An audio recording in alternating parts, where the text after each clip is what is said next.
Hello, నేను విశేషరావు. రాబోయేటువంటి రోజుల్లో సాఫ్ట్వేర్ పరిస్థితి ఏంటి? లే ఆఫ్స్ మల్టీనేషనల్ కంపెనీలే ప్రకటించేస్తూ ఉన్నాయి. మైక్రోసాఫ్ట్, గూగుల్ ఇలాంటి ప్రముఖ కంపెనీలే లే ఆఫ్స్ని ప్రకటిస్తూ ఉన్నాయి. మరోవైపు ఒక గుడ్ న్యూస్ కూడా నేను చూశాను కొద్దిసేపటి క్రితం. టాటా కన్సల్టెన్సీ టీసీఎస్ అది ఫ్రెషర్స్ని భారీగా రిక్రూట్మెంట్ చేసుకోబోతుంది. సుమారుగా ఒక 2 లక్షల మంది ఫ్రెషర్స్ని రిక్రూట్ చేసుకోబోతుందని చెప్పేసి న్యూస్ విన్నాం. మరోవైపు ఏమో గూగుల్ లే ఆఫ్స్ ప్రకటించింది అని చెప్పి న్యూస్ కూడా నేను చూశాను. మైక్రోసాఫ్ట్ అదే మార్గాన్ని ఎంచుకుందని చెప్పి మల్టీనేషనల్ కంపెనీస్ అన్నీ కూడా ఒకే పాలసీ తోటి ముందుకు వెళ్తున్నాయి అనేది తాజాగా సాఫ్ట్వేర్ రంగానికి సంబంధించినటువంటి ఒక పెద్ద న్యూస్. ఏంటంటే లే ఆఫ్స్ ఎలా జరుగుతున్నాయి, మేనేజర్ లెవెల్లో అలాగే హై శాలరీస్ ఉన్నటువంటి వాళ్ళు ఎవరైతే ఉన్నారో వాళ్ళని, అంటే పై లేయర్లో ఉండేటువంటి వాళ్ళని వీలున్నంత వరకు తగ్గించుకునేటువంటి ప్రయత్నం చేయడానికి ఆల్రెడీ రంగం సిద్ధం చేస్తున్నారు. దాంట్లో భాగంగా ఇప్పటికే గూగుల్ కొన్ని వేల మందికి లే ఆఫ్స్ ఇవ్వడానికి సిద్ధమైందని చెప్పి తెలుస్తోంది. అలాగే మైక్రోసాఫ్ట్ ఆల్రెడీ చెప్పేది నెక్స్ట్ మంత్ నుంచి ఆల్మోస్ట్ 12,000 మందిని తీసేయడానికి సిద్ధమైంది. అది కూడా పై లేయర్లో ఉండేటువంటి వాళ్ళు, హై ప్యాకేజ్ ఉండేటువంటి వాళ్ళని తీసేయడానికి మైక్రోసాఫ్ట్ సిద్ధమైందని చెప్పి తెలుస్తుంది. ఇంకొక న్యూస్ ఏంటంటే విచిత్రమైనటువంటి పరిణామం. గూగుల్ అసలు ఏమీ పని చేయకుండా, ఆఫీస్కి రాకుండా మీకు జీతాలు ఇస్తాం, సంవత్సరం పాటు నెల జీతాలు పంపిస్తాం, మీరు ఆఫీస్కి కూడా రావసం లేదు. కాకపోతే మీరు ఈ ఎన్రోల్ అయితే మాత్రం మా కంపెనీలో ఉండాలి అనేది గూగుల్ ఒక కండిషన్ పెట్టిందంట. ఇది పెద్ద సెన్సేషనల్ న్యూస్.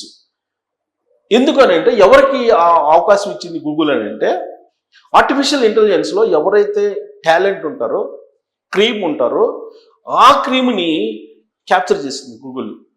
వాళ్ళు కంపెనీని వీడి వెళ్లకుండా ఎన్రోల్ అయితే చాలు, మీరు పనిచేయవసరం, సంవత్సరం పాటు మీకు జీతాలు ఇస్తాం, బెనిఫిట్స్ ఇస్తాం అన్ని రకాలుగా. కాకపోతే ఇతర కంపెనీలో పోయి మీరు చేరొద్దు. ఇది ఈ కండిషన్ తోటి గూగుల్ ఒక ఆప్షన్ని ఉద్యోగుల ముందు ఉంచింది. ఇట్లా రకరకాల ఒకవైపు ఏమో గూగుల్ లే ఆఫ్స్ ప్రకటించేసింది, పై లెవెల్లో ఉండేటువంటి వాళ్ళని తీసేస్తుంది, హై ప్యాకేజ్ ఉండేటువంటి వాళ్ళని. మరోవైపు ఏమో ఆర్టిఫిషియల్ ఇంటెలిజెన్స్లో ఉండేటువంటి టాలెంట్ క్రీమ్ని ఎంకరేజ్ చేస్తూ ఇంకొక కంపెనీకి వెళ్లకుండా, ఇతర కంపెనీలకు వెళ్లకుండా వాళ్ళని హోల్డ్ చేసేందుకు ఉచితంగా జీతాలు ఇవ్వడానికి, పని చేయకుండానే జీతాలు ఇవ్వడానికి అనౌన్స్మెంట్ చేసింది. దీని మీద రకరకాలుగా సాఫ్ట్వేర్ రంగంలో చర్చ జరుగుతుంది. ఒకవేళ వాళ్ళు జీతాలు ఇస్తున్నప్పటికీ కూడా కంపెనీకి వెళ్లకుండా ఉంటే లేదా పని చేయకుండా ఉంటే సంవత్సరం తర్వాత పరిస్థితి ఏంటి? అప్డేట్గా ఉంటామా లేదా? అప్డేట్గా లేకపోతే మార్కెట్లో నిలబడలేం కదా అనేటువంటి అభిప్రాయం ఒకటి ఉంది.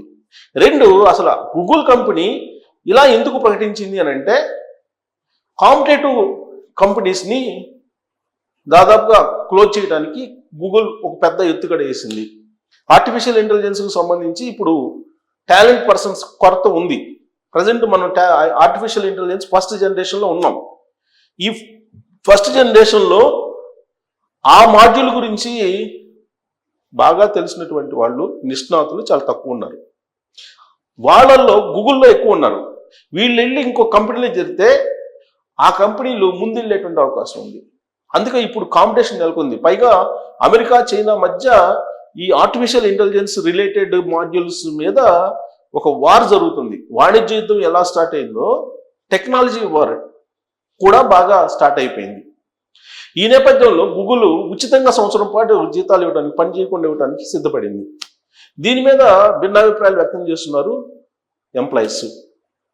కానీ గూగుల్ ఏదైతే అది చేస్తుంది, ఏదనుకుంటే అది చేస్తుంది అనేది ఉంది. నీకు ఆర్టిఫిషియల్ ఇంటెలిజెన్స్ మాడ్యూల్లో మీకు టాలెంట్ అయితే చాలు, పని చేయకుండానే జీతం ఇచ్చేస్తా ఉంటున్నారు. సో కాబట్టి దానికి కొంతమంది ఇష్టపడుతున్నారు, కొంతమంది ఇష్టపడలేదు, ఇలా రకరకాలుగా ఉన్నాయి. అయితే మిగతా వాళ్ళ పరిస్థితి ఏంటి అని అంటే, ఆల్మోస్ట్ 90% మల్టీనేషనల్ కంపెనీల్లో లే ఆఫ్లు ప్రకటిస్తున్నారు. మీ ప్యాకేజీ 70 లక్షలు దాటిందా లేదా 50 లక్షలు దాటిందా, ఇక మీరు ఖచ్చితంగా బయటికి వెళ్ళడానికి మానసికంగా సిద్ధపడి పనిచేసుకుంటూ ఉండాలి. ఇది పరిస్థితి మల్టీనేషనల్ కంపెనీలో. కాకపోతే ఫ్రెషర్స్కి ఇప్పుడు క్యాంపస్ ఇంటర్వ్యూస్ కూడా చేస్తూ ఉన్నాయి. క్యాంపస్ ఇంటర్వ్యూ చేసి ఆఫర్ లెటర్ ఇస్తూ ఉన్నారు. ప్యాకేజెస్ మాత్రం చాలా లిమిటెడ్గా ఫిక్స్ చేస్తూ ఉన్నారు. ఇది సాఫ్ట్వేర్ రంగంలో ఉన్నటువంటి తాజా అప్డేట్స్. ఇవాళ విచిత్రమైనటువంటి 3 న్యూస్లు నేను చూశాను సాఫ్ట్వేర్ రంగంలో. అమెరికాలో ట్రంప్ తీసుకున్నటువంటి నిర్ణయాల కారణంగా ఓవరాల్గా ప్రపంచవ్యాప్తంగా మాంద్యం నెలకొన్నటువంటి పరిస్థితుల్లో సాఫ్ట్వేర్ ఏమైపోతుంది అనేటువంటి ఆందోళన ఉద్యోగుల్లో బాగా ఉంది. దానికి కారణం ఏంటంటే ఎక్కువ సాఫ్ట్వేర్ సంబంధించినటువంటి ప్రొడక్ట్స్ అమెరికాకి ఎగుమతి అవుతుంటాయి ఇండియా నుంచి. మరి ఇండియాలో రెసిప్రోకల్ ట్యాక్స్ తక్కువే ఉంది కంపేర్ టు చైనా. కాబట్టి అదొక మంచి ఆపర్చునిటీ అని చెప్పి ఇండియాకి అంటున్నారు. కానీ వరల్డ్ వైడ్ నెలకొన్నటువంటి రేషన్ కారణంగా దాని ఇంపాక్ట్ ఏ విధంగా ఉంటుందో స్పష్టంగా అంచనా వేయలేనటువంటి పరిస్థితి. కోవిడ్ సమయంలో ఏ విధంగా అయితే ప్రపంచం మొత్తం ఒక ప్యానిక్ సిచ్యువేషన్లో ఉండిపోయిందో, ఇవాళ ఉద్యోగస్తులు, ప్రైవేట్ ఉద్యోగస్తులు, గవర్నమెంట్ ఉద్యోగస్తులు కాసుమా వాళ్ళది రాజమార్గమే, వాళ్ళది ఎంత రాజదరహాసం, వాళ్ళది కాదు, కేవలం ప్రైవేట్ ఉద్యోగం. అందులో కూడా సాఫ్ట్వేర్కి సంబంధించినటువంటి వాళ్ళు ఎప్పుడు ఉద్యోగం పోతుందో అనేటువంటి ఆందోళనతో ఉన్నారు ఎక్కువ మంది. బట్ ఎవరైతే టాలెంట్ పీపుల్ ఉన్నారో వాళ్ళకి మాత్రం డిమాండ్ అయితే ఉంది. బట్ ఓవరాల్గా లే ఆఫ్స్ అయితే ఎక్కువగా కనిపిస్తున్నాయి. ఇదంతా కూడా ట్రంప్ చేసినటువంటి రెసిప్రోకల్ ట్యాక్స్, అలాగే ఇల్లీగల్ ఇమ్మిగ్రెంట్స్ని అక్కడి నుంచి పంపించడం, ఇమ్మిగ్రేషన్ పాలసీలను మార్చడం, ఇవన్నీ కూడా గందరగోళపరుస్తున్నాయి సాఫ్ట్వేర్ రంగాన్ని. సాఫ్ట్వేర్ రంగం ఎక్కువగా మనం ఆధారపడి ఉన్నాం. అటు ఇండైరెక్ట్గానో డైరెక్ట్గానో మిగతా రంగాలు కూడా దాని మీద ఆధారపడి ఉన్నాయి. సాఫ్ట్వేర్ రంగం డౌన్ అయితే మిగతా రంగాలన్నీ కూడా ఆటోమేటిక్గా డౌన్ అయిపోతాయి. జీడిపిలో సాఫ్ట్వేర్ రంగం యొక్క షేర్ సింహభాగంలో ఉంది. కాబట్టి అది గనక డోల్ డ్రమ్స్లో ఉంటే ఖచ్చితంగా మిగతా రంగాలన్నీ కూడా భారీగా నష్టపోయేటువంటి అవకాశం ఉంది.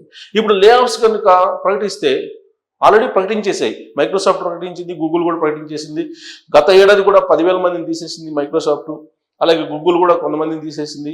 ఇలా పెద్ద పెద్ద కంపెనీలు, క్యాప్జెమినీ లాంటివి, లేదా మైక్రోసాఫ్ట్ లాంటివి, లేదా గూగుల్ లాంటివి, లేదా ఇతర కంపెనీలు,